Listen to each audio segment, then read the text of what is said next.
রাজ্য কর্মসংস্থান পরিষেবা এবং জনশক্তি পরিকল্পনা দপ্তরের উদ্যোগে এবং মডেল ক্যারিয়ার সেন্টারের সহায়তায় আগরতলা আশ্রম ভবনে বেসরকারি প্রতিষ্ঠানে নিয়োগের জন্য মঙ্গলবার এক জব ফেয়ার আয়োজিত হয়। দেখে নিন তার এক ঝলক।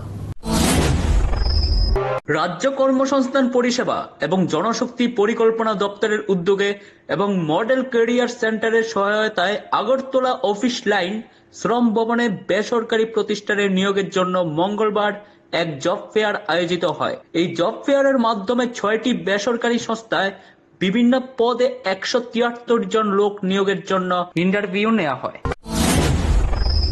আজকে আমরা জব ফেয়ার করছি, সেখানে 6টা এমপ্লয়ার আছে।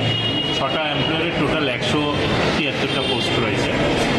ভ্যারাইটিস পোস্ট রয়েছে, টেলিকলার থেকে শুরু করে টেকনিশিয়ান এবং বিভিন্ন পোস্ট রয়েছে, অ্যাকাউন্টেন্ট বা এরকম ম্যানেজার লেভেলও রয়েছে।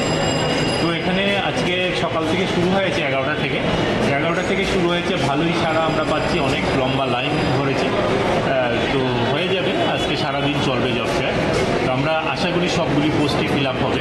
173টা পোস্টই যারা জব সিকার রয়েছে তারা সেটা ফিল আপ করে সেটা পুরোপুরিও পূর্ণ হবে, তাদেরও একটা জবের ব্যবস্থা হবে। এটাই আমাদের মূল উদ্দেশ্য। কতগুলা মানে কি রয়েছে পোস্টগুলো?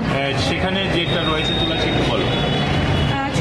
Shriram life insurance, Swatantra micro finance, Bharat finance, সেটাও micro finance company, Lakshmi traders আর পান্না হিন্দি। এই 6টা employer 173 post. Bureau report, Tripura live.